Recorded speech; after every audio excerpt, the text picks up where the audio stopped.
जय हिंद, नमस्कार साथियों। आज हम लोग बात करने जा रहे हैं एसएससी जेई 18 दिसंबर फर्स्ट शिफ्ट के पेपर के बारे में, जो कि 2024 को हुआ था। इसमें हम साइंस के पोर्शन को डिस्कस करने जा रहे हैं। तो पहला क्वेश्चन था, potential difference versus current plot for a conducting wire is a straight line, the slope of this line gives us. मतलब कि ये पूछा गया था कि जैसे करंट और पोटेंशियल डिफरेंस के बीच जब ग्राफ बनता है ओम्स लॉ में, तो एक स्ट्रेट लाइन आती है, तो उसका स्लोप क्या हो देता है? तो उसका स्लोप हमें देता है resistance of the wire. Resistance वो स्लोप दिखाता है, क्योंकि v इक्वल टू क्या होता है, आर आई। इन दोनों के बीच में ग्राफ बना है और रेजिस्टेंस वो हमें स्लोप उसका दिखाता है। दूसरा क्वेश्चन था, by CFC free refrigerator being manufacture for the use of bird. जो आप रेफ्रिजरेटर बन रहे हैं उसमें CFC का यूज नहीं हो रहा है, ऐसा क्यों हो रहा है? तो इसका ये आंसर है क्योंकि CFC जो होता है एक सिंथेटिक केमिकल होता है, जो कि आपके ओजोन लेयर को डिप्लीट कर देता है, ओजोन लेयर में छेद कर देता है। इसीलिए CFC as a refrigerant refrigerator में यूज नहीं होता है, बल्कि उसकी जगह में दूसरे रेफ्रिजरेंट यूज होते हैं जो कि इको फ्रेंडली होते हैं। और थर्ड क्वेश्चन था, the climate of Thar desert is best described as. मतलब थार डिजर्ट का जो क्लाइमेट है वो कैसा है? तो है एरिड। एरिड मतलब शुष्क है। थार डिजर्ट का जो क्लाइमेट है, वहाँ का वातावरण है, वो एरिड है, शुष्क है वहाँ का वातावरण। फोर्थ नंबर क्वेश्चन है, term use for substance that are broken down by biodegradable process, biological process. मतलब उन सब्सटेंस को हम क्या कहते हैं जो कि बायोलॉजिकली ब्रेक डाउन हो जाते हैं? ऑप्शन हमें दिया था कंपोस्टेबल, सेकंड था बायोडिग्रेडेबल, थर्ड था रिसाइक्लेबल और फोर्थ था नॉन बायोडिग्रेडेबल। तो इसका आंसर हो जाएगा बायोडिग्रेडेबल। जो सब्सटेंस अपने आप डिकम्पोज हो जाते हैं बायोलॉजिकल प्रोसेस के द्वारा इन्वायरमेंट में, उसे हम बायोडिग्रेडेबल सब्सटेंस कहते हैं।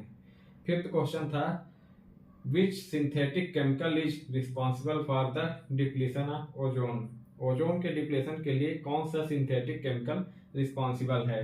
उसमें ऑप्शन था methane, carbon dioxide, chlorofluorocarbon and nitrogen oxide. तो इसका आंसर हो जाएगा क्लोरोफ्लोरोकार्बन, जो कि रिस्पॉन्सिबल होता है ओजोन लेयर के डिप्लेशन में।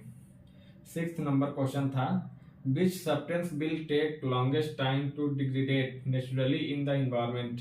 मतलब जो ऑप्शन दिए हैं इनमें से कौन सा सब्सटेंस सबसे ज्यादा टाइम लेगा डिग्रेडेट होने में नेचुरली इन द इन्वायरमेंट?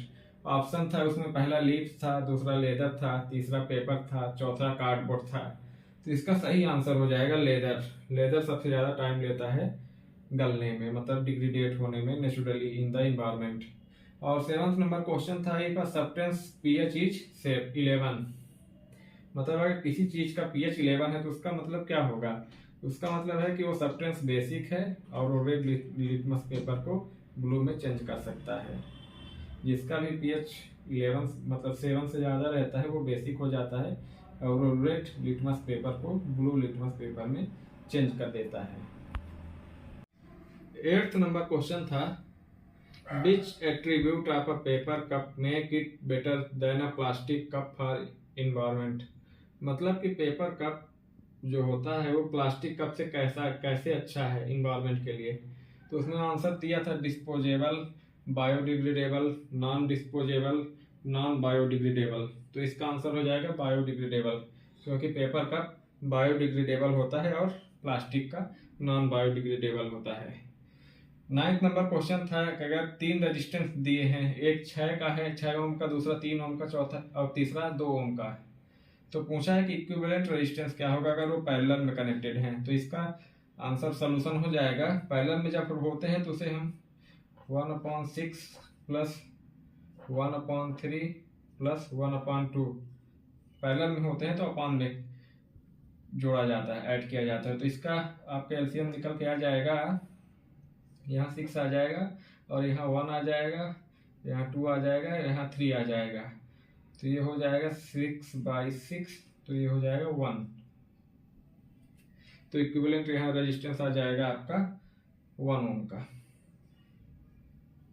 और 10th नंबर क्वेश्चन था, when two elements react to form a compound it can be classified as। मतलब कि अगर दो एलिमेंट मिलके एक कंपाउंड बना रहे हैं तो उसे हम कौन सा रिएक्शन कहेंगे? पहला डिस्प्लेसमेंट रिएक्शन, दूसरा कॉम्बिनेशन रिएक्शन, तीसरा डिकम्पोजिशन रिएक्शन, चौथा डबल डिस्प्लेसमेंट रिएक्शन।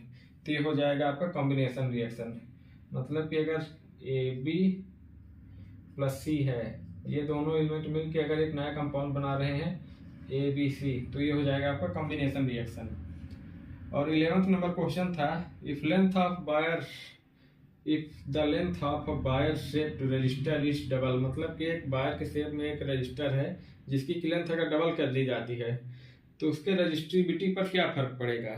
तो उसकी रजिस्टिविटी 4 ऑप्शन दिए थे कि हाफ हो जाएगी, सेम रहेगी, कि डबल हो जाएगी, या फिर इनमें से कुछ भी नहीं। तो इसका सही आंसर हो जाएगा कि वो रजिस्टिविटी रिमेन द सेम, क्योंकि रजिस्टिविटी इंट्रिंसिक प्रॉपर्टी होती है, उसको शेप और साइज से कोई फर्क नहीं पड़ता है, वो सेम ही रहती है। अगर आप उसका रजिस्टर का शेप अगर डबल कर दें या फिर हाफ कर दें, रजिस्टिविटी सेम ही रहती है। 12th नंबर क्वेश्चन था, Fleming right hand rule is applicable for. मतलब फ्लेमिंग का राइट हैंड रूल किस लिए यूज होता है। तो ऑप्शन दिए थे fuse wire, generator, kettles, motors. तो इसका सही आंसर हो जाएगा जनरेटर के लिए फ्लेमिंग का राइट हैंड रूल यूज होता है। 13th नंबर क्वेश्चन था, which of the following can be broken down bye biological process. मतलब इनमें से कौन सा बायोलॉजिकल प्रोसेस के द्वारा ब्रोकन डाउन हो सकता है, मतलब जिसको कि तोड़ा जा सकता है बायोलॉजिकल प्रोसेस के द्वारा। ऑप्शन थे aluminium foil, milk packet, plastic bottle, vegetable peels. तो इसका आंसर हो जाएगा वेजिटेबल पील्स। ये बायोलॉजिकली डिग्रेडेट हो सकता है नेचुरली। 14th क्वेश्चन था, सब्सटेंस है जब pH ऑफ 12।